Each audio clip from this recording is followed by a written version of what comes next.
Chiarin lamai thamu chanchin thasiak tu tena chanchin tha an siana tanga thole na thui chu kan soi tu na ram chiar to awami ta chiar mai na kharing tanga korin khomi te he na tir ko pol le khathon pakhat na bung so panga changli tangin korin thon khat bung so panga changli tanga changre so hian pathian thu ilomai thamu korin thon khat bung so panga changli tangin Krista thole na chunjang polan hian soyani an phuma pathian le khathuam zela ni thum nia kai thoa a oma kifan ne na arin lar te kha chumin nuwa chuan so pahit ne na ai lar le a chumin nuwa chuan uno sangai tam ne na ai lar le a chung zinga mitam sok tun khengin an ladam chawa then khat ero chu an muhil ta a chumin nuwa chuan jacob ne na ai lar le a chumin nuwa chuan tirkau song te ne na tin ato bara chuan a hun lawa piang keima ne na po a in lara hetilai thua keima ne na po a in lara ti he la chuakin voi chama kan sarmam tu pui tur chu keima ne na po a in lara ti ani lalpa na thu kan siate kan sata malmin som sakro se keima ne na po a in lara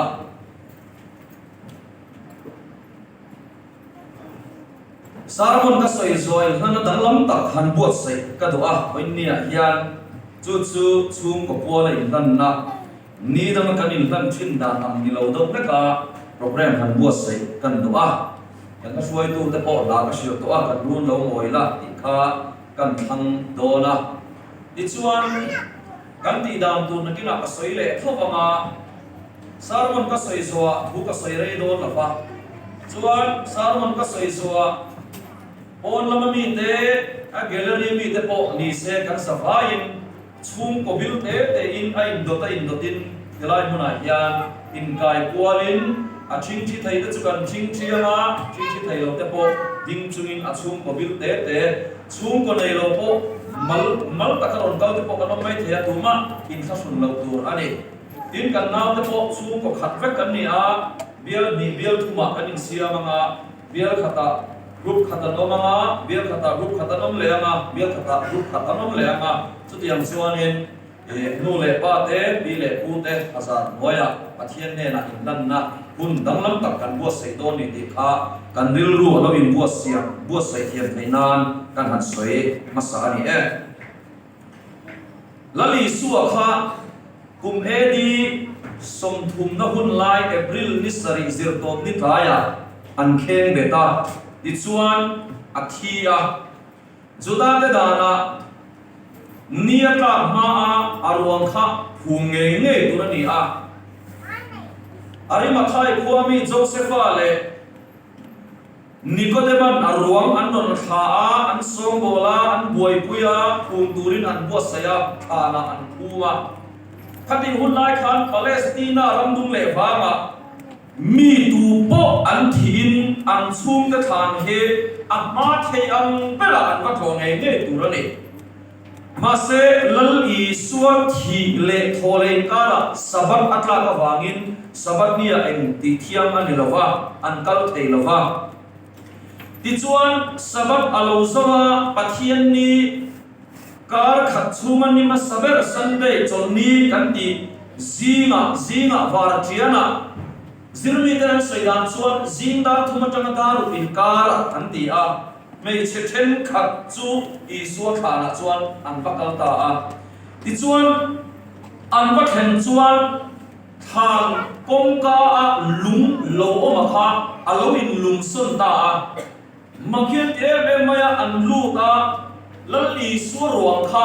mu tur alo om talova chutia beivai ta kan an lai chuanin an sira chuanin puan mi en khal thei sin an kiama an lo ding ta a chanchin thasiak tu mathai le marka le lukale johana ten an sia veka an sia dan ero ain an lova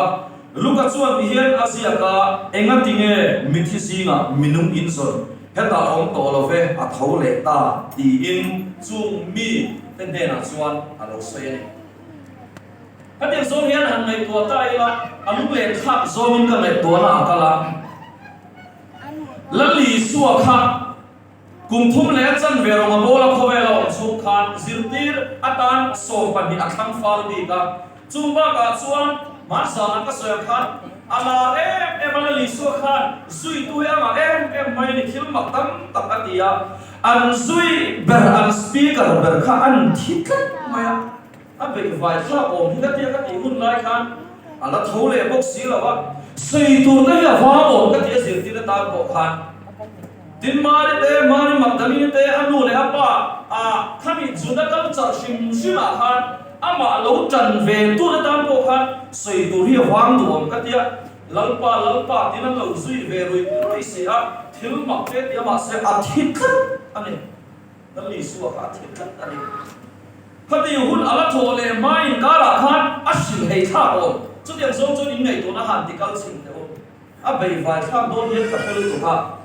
mà sẽ ring tu na chuan thì na ato mấy xí lo wa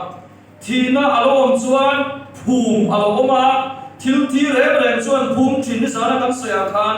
chuan thil thi an phuma thil thi an phum song song ni chu an thau le vek lo na lal i suai ro kha chu a thau le chat ani hoi ne hian kan khoi lai tak hi nge thi a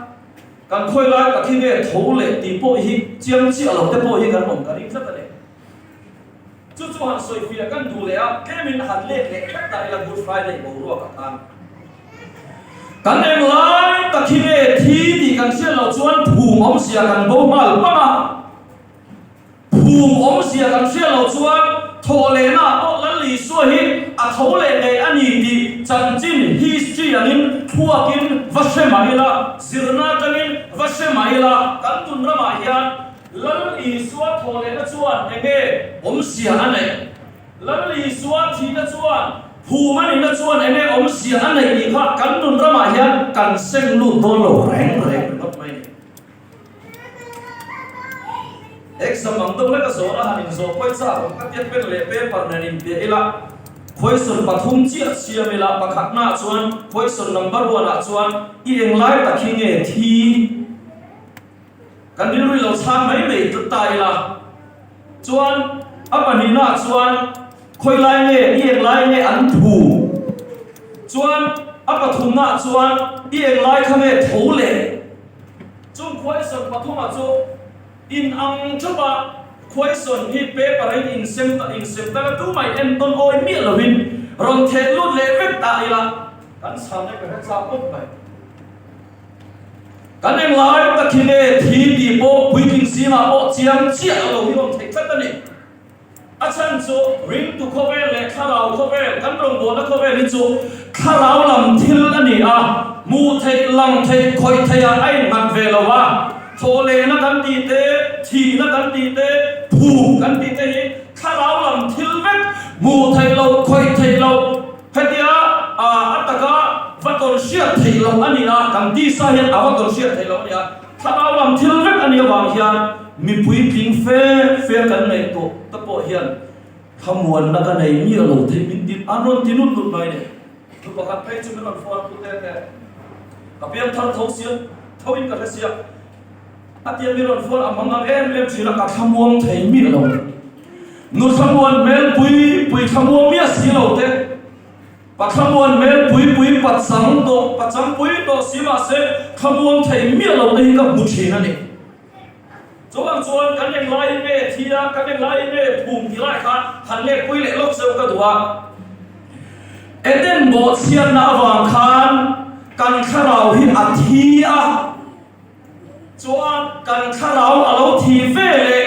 kan missing na hi alo nunga missing a hian thil nung pat ni awma anung masa zok chu kan kharau bo chian na awanga alo thi rual chia kan missing lui kan ti hemi kan ti sa nei aron nung nal phata chuan kan kharau chu athita char ta kan kharau chu athita char ta chu kan kharau thi chu alo nun le theina dore na pathianin afapa Isu Krista chu tuar manin cross le ra aron kheng beta pathianin aron bitum berso missing kharau thi anun le theina dore tan cross aron bitum ta ni ichuan kan yang lai chu me thi kan ti chuan kan kharau chu athia kan pian tharma som chuan kan kharau hi athia ni chu kan chian ma sak phot angai chu mi ni lo chuan thole na na hi rom sia nei ring tu na ti chuan kan kharau chu lo thia chu thi na chu lalli suwa Krista tuarna phum ani na kan missing hlui kan ti samisia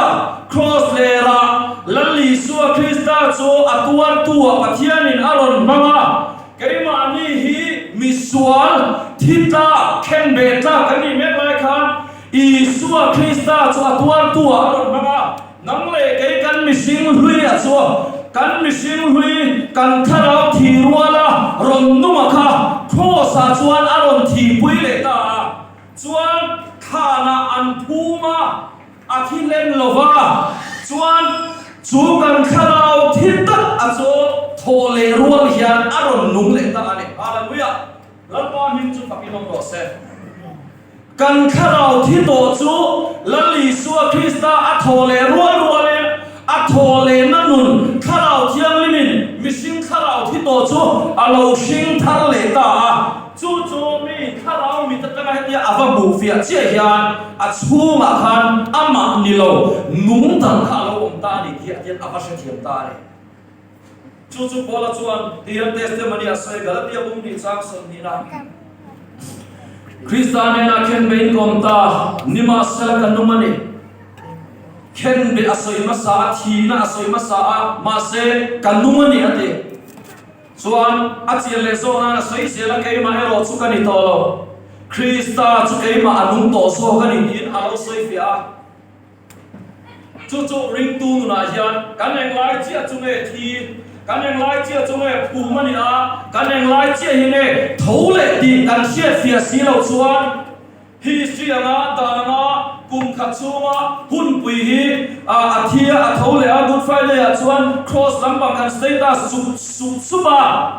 khoilai hi ne thi chia ti portion of in chuan Easter Sunday alone ni le a chuan kan han ti le Easter poli kan status le a ma se inuna kanuna hian khoilai hi ne thi khoilai hi ne phu mani a khoilai takhine thole ti keima ni nun rama kan chiang si lo chuan good friday te phum te thole na hian kanuna om sia ani ngai lo pani chuang chuan hoine hian kan tharau min lalpan min di men saksela no pang te po tan khoilai takhine thi khoilai ne phum kan ni khai hat luk chim chira chang khot mai ba se kan thu pui berani lo wangin khami chin kha chu du to le phot bai la thup len thailo thole na nung ti ka thin lunga oma lali suwa Krista a thole khan a thole nge ani ti thup tum tu te khan om tat mai ni chumi la chuan zirtina mak tak tak an kal puya pakhatna chuan Isu kha athi tak tak lo tina panina chuan a zirtir ten a ruaman rubo tina pathumna chuan min vai thil mu mai mai ani palina chuan Isu khan kha zirtir te le mari te khan an hayan yan tin apangana an kan sal le chuan Isu zirtir te kha Galilee dila khan an kal te ya khan ruak chan chin hi asoi mai mai ani tin chung thil panga chuan lal Isu thole na hi up bowan ham tum ta ni ka ma se thil kheng tak thup len ruan lo thup thei mia lo thil nung thu nung ani tat awangin chu thole na chu alo lam chuak ta ani chuan chatin thama thai sia kan sia chuan bungsom ni pare chang so pani le so pathuma hian en sia ka upa te nen anin khoma anin ron so in sipai te nen a chuan tang ka tam tak an pe a sana kan muthil hanin asil tira chu an lo kal ama an nuta ti ang cheu ti in farisai pui thiam le upa te khan sipai ho ne na khan tham na paisa tam tak an pe a chuan khan veng tu te ne sipai ho ne na khan paisa tam tak an pe a dot mangin lalli suai a thole lo ani ti vot dar turin thup bo turin paisa tam takin an thema ne ma se lalli suwa thole na hi thil kheng tak tak le thil nung ani awangin thup ren thai ani lawa rom ho chuan thu fing pakhatan nei a chu chu makna es veritas et private le bit antia chu miom sia chu thu ding chu aro puya ading chang nge nge ti na ni thu ding chu aro puya ading chang nge nge lalli suwa thi na le phu mani na le thole na hi thu tak thu ding ani awange mi chi sang sanin poisa mangte dot mangte zirtina maktak tak mangte thup bo tu ma sela thup thai ani lawa thil kheng tak tak thu nung ani tar wangin an thu thai mi lawa ne adin zogen karil ru bin suaya he thu ben bo sela yan Timothy aton kan bunga chang som ni panga chuan chutiang bokin thil chati lang ha lo ma lang ma ri lo ma sela thu plen thai ani lo thu plen thai lo thil ti acham chuan kan suana dei thup kan tum thin te ro unaw tu vai ne hian kan suana dei thup bo kan tum thina acham chuan kan thil chati te poi thup kan tuma mi mu la vena ru kin di te kan tuma thil cha te po chutiang bo kin sai le lama mi mu la vena ru kin thil cha lo te po pin dan sumri la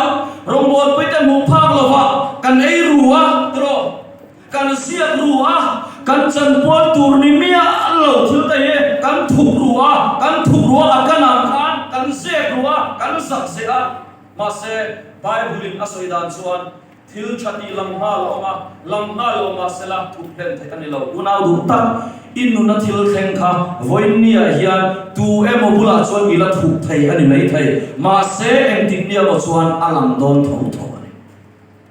lalli suwa thina le athole na po he thup an tu ma se thu dik tak ani awangin thup len thai ani mi lo so nei ha ba ko chung chang tum process ka sai cha khop mai ma se hu no miao lo vai ka sai lo wanga chumi chung chang thil pakhat chia ka ri lu ha em tu ka sai du choi ne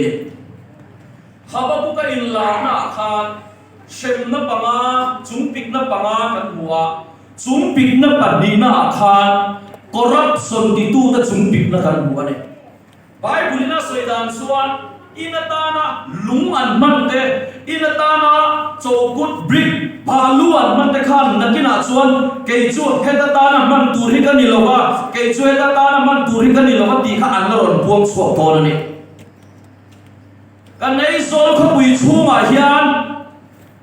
ei rup na manga sum le pai diklo manga in le lo saktam takhi a omang ti hian thei khat ani Bible na soidan chuan foile chuan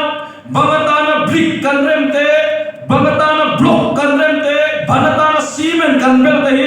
nakina chuan Bible na soidan chuan hetatana man turi kan ilova hetatana lem turi kan ilova ti anaron puang chuak to na ti lau thomi no me foile hian unaw tu tharau thiang limin in ban khur ilaya tanga to thema tuna in chungai thil ko zong te kha ron dap tak tak don ta sala in huame lau thong kan no me engma hi pathian ma chuan thup thai ani don lo thole na bo hi thup tum ma sala thup thai ani lo chung chau chuan ni lo thalai ka duna po voini a hian lalli suan a chen pui thei lo thalau thiang limin dok ati thil kan lo zakep ani emo aru ka kan lo ti thin ani emo kan lo in thi kan lo ei thin ani chuan tuna hian ila in thup thai an mai thai ma se lang lo tura thuru ki pakhat bom don mi lo ani thalau thiang limin min da process voini a hian history lalli suwa thole chan chin thua ka sia dramatic ka du tong lo pathian thuina tum pon ni lo chú thô lên nó chuan machine nó là hiền thiếu tỉ thấy na này thật là sự ta sao phải gì mà hiềnถ้าเราเที่ยวmình tập bếp nó sẽ tu này với này hiền chú ta chuan thì na nè thô lệ lal ý suốt chú âm mi thế này là cho nó rồi la ra trận ta hàn ruộng oma bị bắn đi cuốn miên khal thấy xin nó ông ta em ngắt nghe hết ta mi thi gì ngà mi nung in sờ đó thì anh nung anh nó lấy suốt cả suốt là la ra trận ta này nung anh la pakhat na kasabe la chuan Mary Magdalene he na nung anh la ra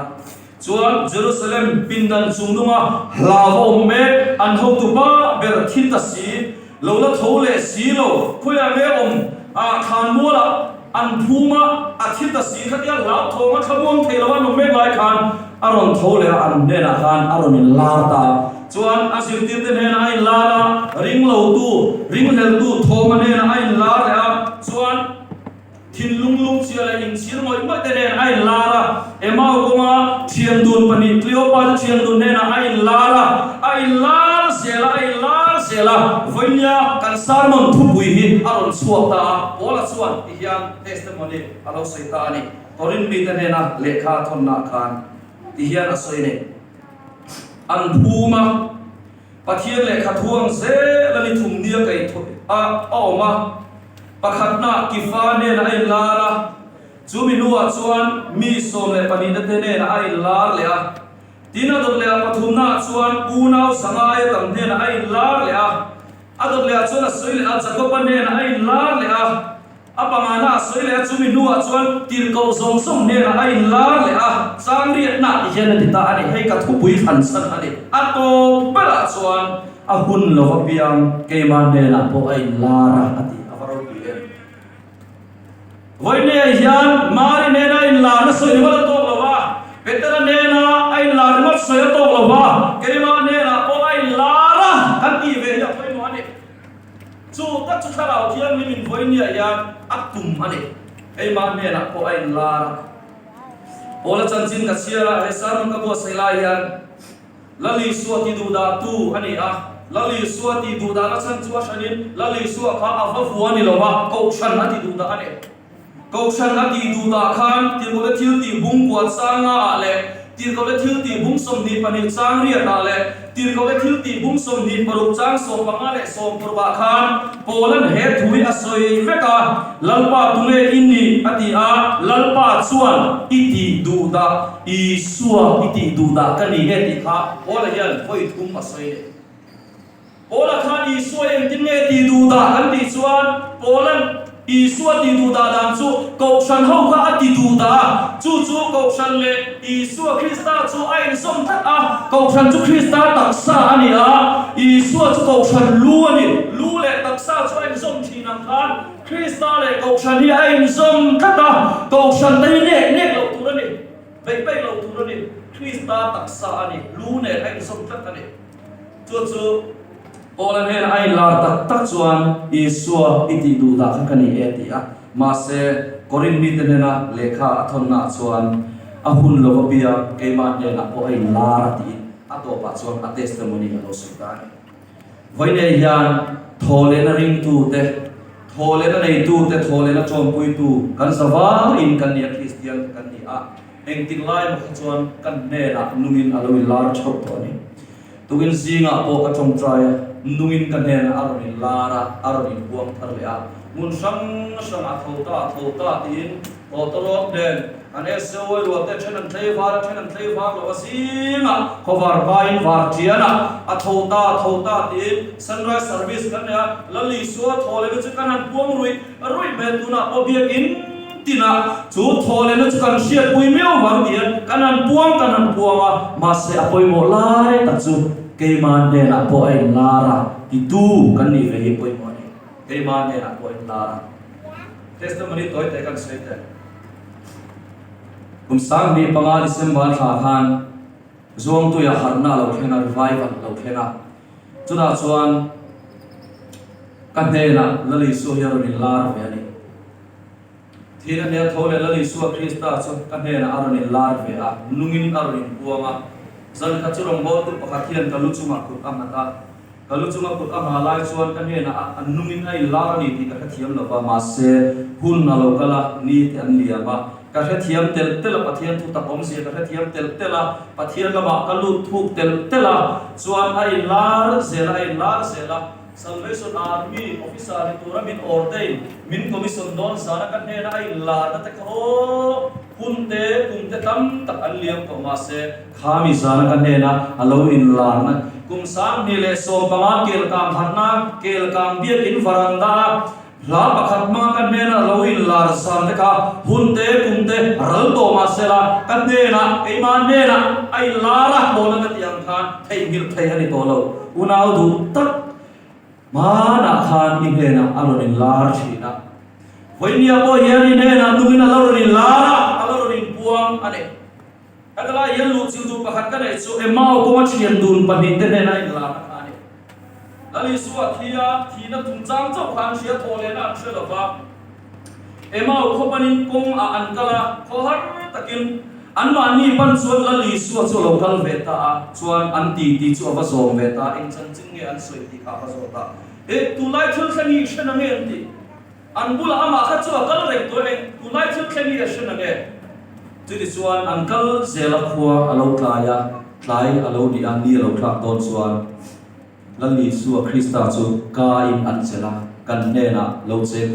ti in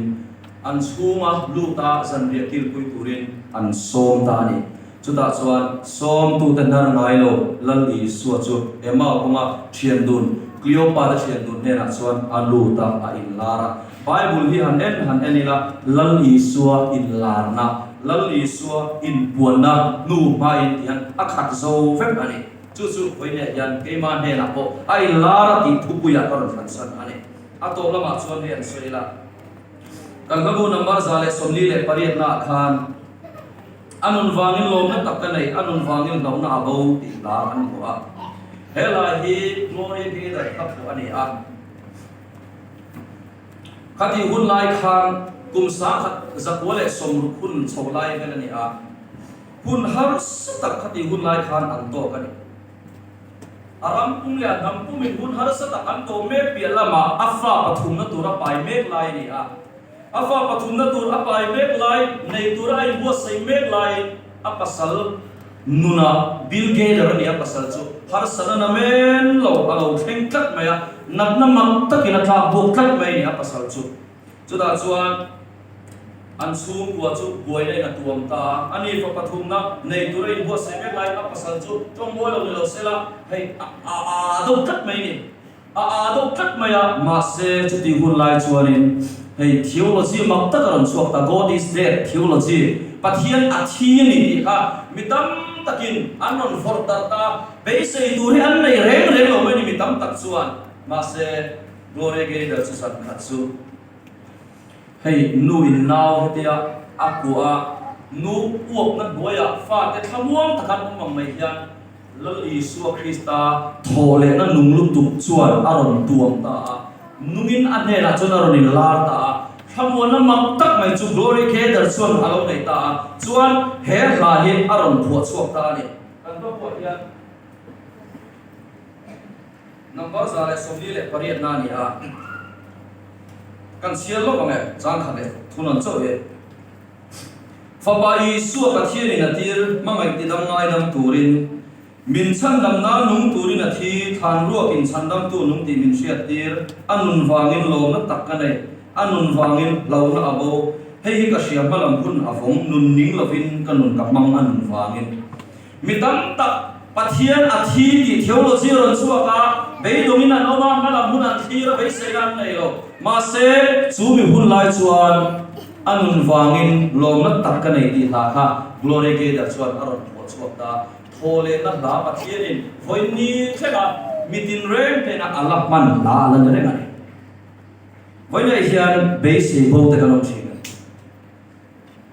malam hun kan nena sumle paya o fisela chungchanga o khosakna nga izuna zinna kama be do mai mai te kanom thina lali suwa krista hi athia thole anumani chu thu chumin asia chuan be se na thaka alo nei le mai thina ni a to pera chuan biligra habale khabu pakha world flame ti le khabu chuan he thu hi en sia ka Russia rama helna na sata achua ka lo nei tu zinga i chuan helna na sata achua lai khan communist khoi tu tam tak te khan Christian te kha anrin na phasan turin an ti rui mai ni chuan mi pui zinga chuan pastor pakhat hi lo ve a communist pachal pakhat chuan pastor ne na chuan pastor irin na phasan tur hian mi na che hun kan pe che idin mun ti chiang ro tia chuan chu pastor chuan hian ati ni minute nga chu arei lu tu second nga to ti pai dosa na chuan alona mi pui te ne na chuan isua a thole ti kha wa takinan buang ta ni chu isua thole atia awa chu pastor chu mi pui ho chuan alo chona isua thole atia an awa dual maya lo nei tu te helna Russia rama chuan Easter tu ka piang in thunung thole na thil ti theina an hria chu an ne ai lar mio wangin soilovin anom thelovani peter te point soilo turin ti masala soilovin anom thei to lovani zan ma sabara ka thu sei kha atlip na tan thutang kom na tan kan mange lalli suwa lungai sana azir ti den an phat san ve khan chan tur chan lo pakhat an la nei ka ti kha ka soi tlang lawang ka ti kha voine hian a soi lo hun ta chia an phat san veka get semni huana azir tir zong songin nei lo pakhat an la neya chu a thole na thil ti theina tharau thiam lim lalli suwa thole nun tharau thiam lim kha zir tir ten an la nei lo ani chuan a thole a ai la zir tir ten na chuan an nei tur chuan lo nei ta a zir tir te chuan chu thunung chu soilovin an nom theilo an ne na ai lar mio wangin when you hear a champion mission field that the